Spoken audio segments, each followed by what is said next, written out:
नमस्कार, news India देख रहे हैं आप और मैं हूं आपके साथ अंशिका पाठक।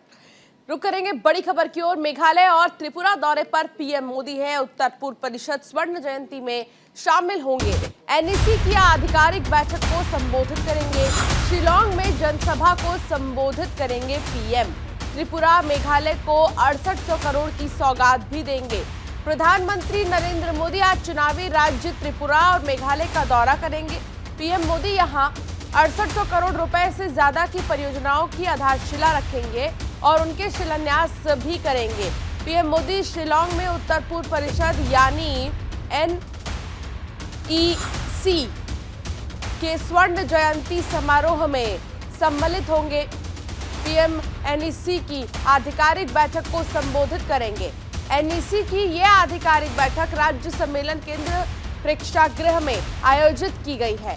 बैठक के बाद पीएम मोदी एक जनसभा को संबोधित करेंगे, जिसका आयोजन शिलांग के पोलो ग्राउंड में किया गया है।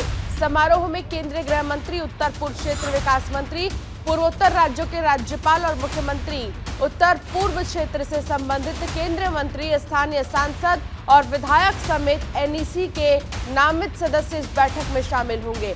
अगले साल की शुरुआत में मेघालय, त्रिपुरा और नागालैंड में विधानसभा चुनाव होने हैं, जिसे लेकर बीजेपी ने अभी से कसरत शुरू कर दी है। पीएम मोदी का ये दौरा बीजेपी के लिए उसी कसरत का एक हिस्सा माना जा रहा है।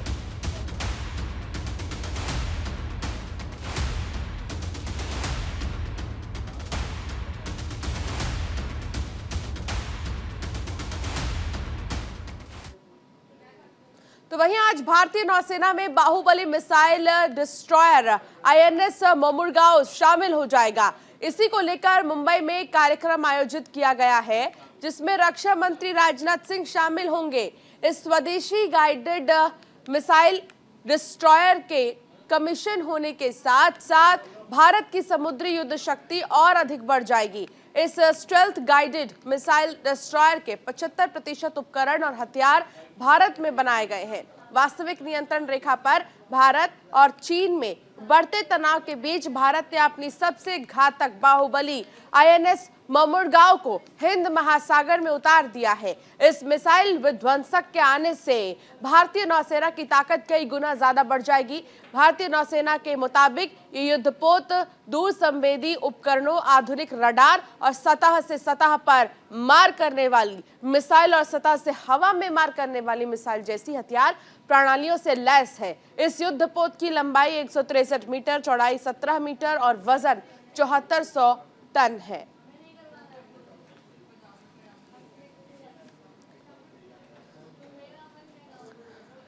तो मध्य प्रदेश में कांग्रेस ने शिवराज सरकार के आखिरी साल में अविश्वास प्रस्ताव लाने का फैसला किया है।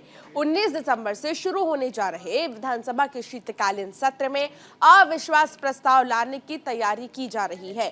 कांग्रेस के विधायक और पूर्व मंत्री पीसी शर्मा और घनश्याम सिंह ने विधानसभा को अविश्वास प्रस्ताव लाने की सूचना दी है। कांग्रेस अविश्वास प्रस्ताव के लिए तैयार किए जा रहे आरोप पत्र के बिंदुओं पर आज होने वाली विधायक दल की बैठक में चर्चा करेगी। नेता प्रतिपक्ष डॉक्टर गोविंद सिंह ने कहा है कि कई अहम मुद्दे हैं जिन्हें अविश्वास प्रस्ताव में रखेंगे। तो वहीं विधानसभा अध्यक्ष गिरीश गौतम ने ये तय करेंगे कि प्रस्ताव को सीधे स्वीकार कर लिया जाए या फिर पहले इस पर सदन में चर्चा कराई जाए।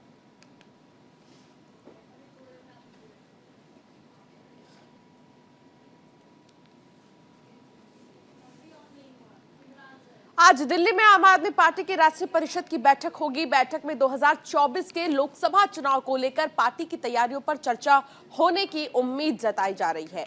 आपने अपनी नजरें अब 2024 में होने वाले लोकसभा चुनाव पर टिका दी है। गुजरात में हुए विधानसभा चुनाव में पार्टी ने करीब 13% वोट हासिल कर तीसरी सबसे बड़ी पार्टी बनने का तमगा भी हासिल कर लिया है। गुजरात में आपको 5 सीटों पर जीत भी हासिल हुई थी। पार्टी ने गुजरात चुनाव के प्रचार में अपनी पूरी ताकत झोंक दी थी। तो वहीं पार्टी की नजरें मध्य प्रदेश के विधानसभा चुनाव पर भी हैं। आपने मध्य प्रदेश में हुए निकाय चुनाव में बेहतर प्रदर्शन किया था।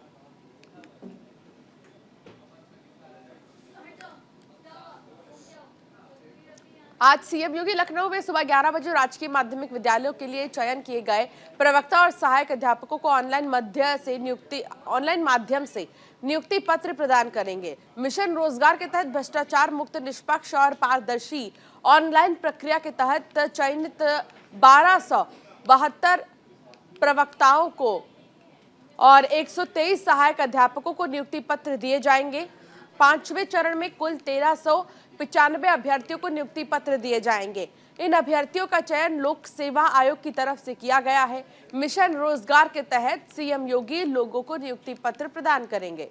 सत्ता संभालने के बाद से सीएम योगी लगातार युवाओं के सपनों को पंख देने में जुटे हुए हैं। सीएम योगी ने अनेक क्षेत्रों में युवाओं को जहां अपने पैर पर खड़ा होने में मदद की है, तो वहीं कईयों को स्वावलंबन से जोड़ने में भी पूरा मदद की है।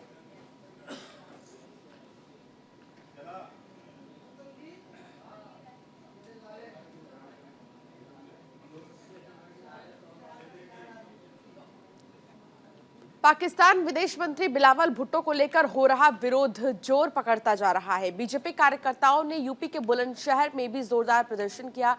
इस मौके पर बीजेपी कार्यकर्ताओं और पदाधिकारियों ने मलका पार्क में धरना दिया है।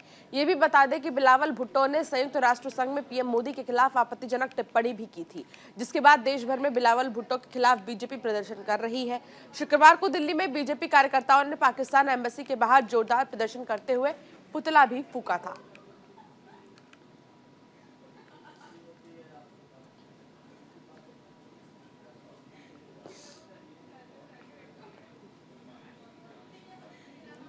केंद्रीय जल शक्ति मंत्री गजेंद्र सिंह ने राहुल गांधी के बयान पर पलटवार किया है और कहा है कि राहुल ने सेना के चीन बॉर्डर पर किए पराक्रम को लेकर सवाल खड़े किए हैं, सेना का अपमान किया है। गांधी के परदादा के जमाने में चीन ने भारत की हजारों किलोमीटर जमीन हड़पी और उन्होंने जाकर दूतावास में समझौता किया था। तो वहीं राजीव गांधी फाउंडेशन ने उनसे 1,85,00,000 रुपए लिए थे। पहले कांग्रेस ने बताया कि उन पैसों का कांग्रेस ने क्या किया, फिर सवाल करें।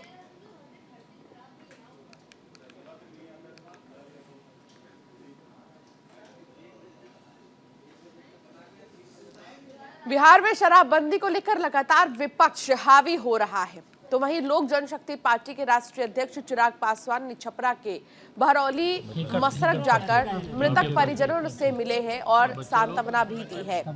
उन्होंने सरकार से सीधी मांग की है कि पीड़ित परिवारों को मुआवजा मिले और इस पर फिर से एक बार विचार करने की जरूरत है। थोड़ा सा पीछे आप लोग आइए,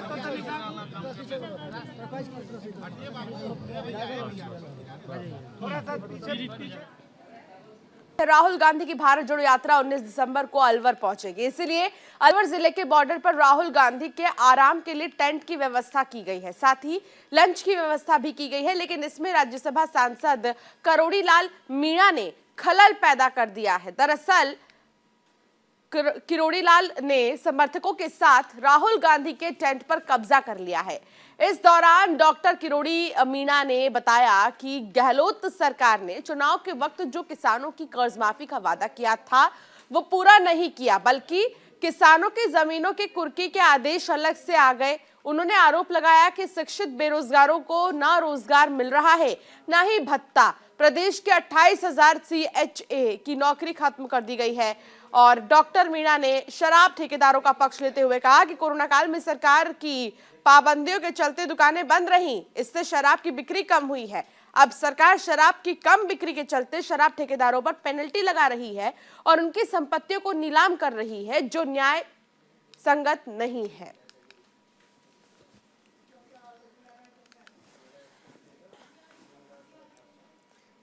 पटना साहिब तख्त श्री हरमंदिर गुरुद्वारा में इस साल प्रकाश पर्व मनाने को लेकर तैयारियां शुरू हो गई है। इसे लेकर पटना के जिलाधिकारी और तमाम जो अधीक्षक हैं उन्होंने पटना सिटी के गुरुद्वारा का जायजा लिया। प्रकाश पर्व उत्सव को लेकर हर मंदिर में बैठक का आयोजन किया गया है। इस साल 27, 28 और 29 दिसंबर को पटना साहिब गुरुद्वारा में प्रकाश पर्व का भव्य आयोजन किया जाएगा। इसको लेकर प्रशासन की तरफ से पेयजल, शौचालय की विशेष व्यवस्था की जा रही है। साथ ही प्रशासन ने चप्पे चप्पे पर सुरक्षा के कड़े इंतजाम किए हैं।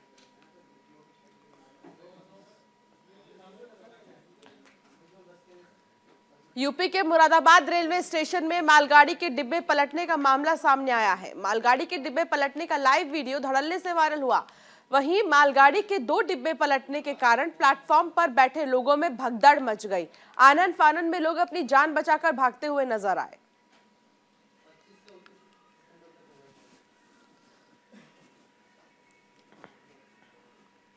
मथुरा में बिल्डर जयंती प्रसाद अग्रवाल का रसूख इस कदर है कि जिसके आगे प्रशासन भी नतमस्तक होता जा रहा है।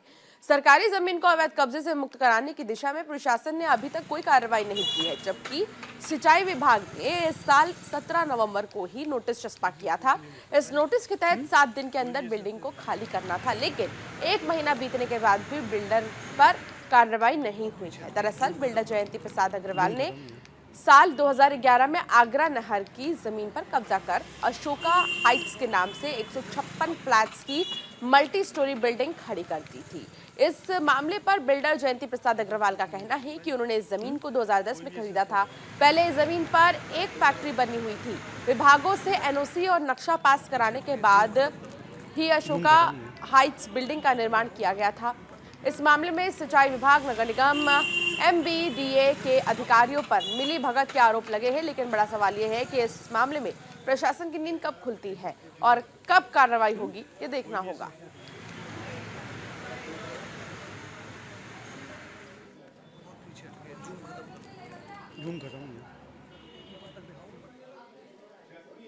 जयपुर के गोविंदपुर में बंदर के आतंक से लोग परेशान हैं। उत्पाती बंदर अब तक करीब आधा दर्जन लोगों को घायल कर चुके हैं। हालात तो ये हो गए हैं कि ये लोग अपने घरों से निकलने से भी कतराने लगे हैं। 17 दिसंबर को एक बंदर ने एक बच्चे को काट लिया था। बच्ची की हालत बहुत गंभीर बनी हुई है। बेहतर इलाज के लिए डॉक्टरों ने बच्ची को जयपुर रेफर किया है। बंदर को पकड़ने के लिए ग्रामीणों ने थाना प्रभारी हरविंदर सिंह को ज्ञापन सौंपा और उत्पाती बंदर को पकड़वाने की मांग की है।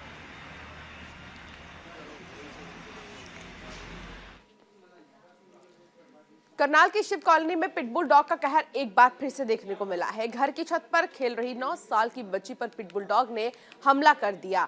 पिटबुल डॉग के हमले से बच्ची बुरी तरह से घायल हो गई है, जिसे हॉस्पिटल में भर्ती किया गया है। आज बच्ची के मुंह का ऑपरेशन किया जाएगा। घटना की सूचना मिलने के बाद पुलिस मौके पर पहुंचकर जांच शुरू कर दी। बता दें कि पिटबुल डॉग को खुले में घुमाने को लेकर स्थानीय लोगों ने आपत्ति जाहिर की, लेकिन डॉगी के मालिक ने इसको गंभीरता से नहीं लिया, जिसका खामियाजा 9 साल की मासूम को भुगतना पड़ा। हाँ, ऊपर खड़े थे, वो खड़े थे ऊपर और मैं नहाने लग रही थी। मालकिन ने ऐसे हाथ डाला मुंह में कुत्ते के, तब उसका मुंह छोड़ा। अन्य लड़की का मुंह छोड़ने वाला। बच्ची कैसे के ऊपर गई थी, कुत्ता नीचे आया था, क्या कुछ हुआ था? वो ऊपर छत लगती है ना साइड में, हाँ। इसमें बराबर वाले घर में ऊपर रहती है। ऊपर 3री मंजिल पे कुत्ता खुला था। शिव कॉलोनी गली नंबर 2 है, नियर श्याम ज्वेलर्स, और ये तकरीबन 1 घंटा पहले इस बच्ची को काटा है कुत्ते ने। तो मैं जरा मार्केट तक गया था, तो लड़की के पिता है वो गांव गए हुए हैं, तो मेरे भाई का फोन आया, तो ऐसे बात हो गई है। तो मैंने अपने भाई को भेजा कि इसको बच्चे को हॉस्पिटल में लेके जाए। लेकिन उसके बाद मैंने इनको बोला कि क्या तरीका है, तो इनका सामने से ये कहना है कि हम ये रखेगा, ठीक है, इनकी लैंग्वेज ये है, हम इस बच्चे कुत्ते को रखेगा, ये कुत्ता हमारा बच्चा है। मेरी सर सामने छोटा सा काम है, मैं दिन में वहाँ 10 से 20 बार जाता हूँ और कम से कम 3 से 4 लेडीज मेरे पास काम करती है। उनको भी इस चीज का खतरा है। रोज का बोल चुका हूँ कि कुत्ते को बांध के रखो, तो ये मानते नहीं है। इवेंट पे पहुंचे है, ये कोई पिटबुल डॉग है, वो कुत्ती को बतावा है, बुड़के बड़के से खा गया, कैसे ये जो भी है, जैसे जिसकी गलती होगी इंक्वायरी के खिलाफ उसके कानूनी कार्रवाई की जाएगी। ये 10 साल की बच्ची हमारे पास आई थी करीब 4:15 बजे, और इसके मुंह पे कुत्ते ने काटा हुआ था। काफी बड़ा जख्म था और कान पे भी, मुंह पे भी था। तो हमने अभी तक का इलाज कर दिया है। इनके जो कंसल्टेंट हैं उनको दिखा दिया है। कल बच्ची को ऑपरेशन है, तो जख्म ज्यादा है, अभी तक का इलाज हो चुका है। झारखंड एटीएस ने most wanted gangster Lavkush Sharma को गिरफ्तार कर लिया है। कुख्यात गैंगस्टर लवकुश शर्मा को एटीएस ने बिहार के अरवल से गिरफ्तार किया है। बता दें कि लवकुश शर्मा झारखंड पुलिस के लिए सरदर्द बन चुका है। पुलिस लंबे समय से लवकुश शर्मा को तलाश कर रही थी। जानकारी के मुताबिक झारखंड एटीएस की टीम ने लवकुश शर्मा को बिहार के अरवल जिले से गिरफ्तार किया है। मोस्ट वांटेड लवकुश शर्मा के इशारे पर दिन दहाड़े शिबू सोरेन के आवास के सामने ही कुख्यात अपराधी कालू लामा की हत्याकांड कर दी गई थी। इस हत्याकांड के बाद लवकुश शर्मा भूमिगत हो गया था, जिसके बाद से ही रांची पुलिस के साथ साथ एटीएस भी लवकुश की तलाश में जुटी थी।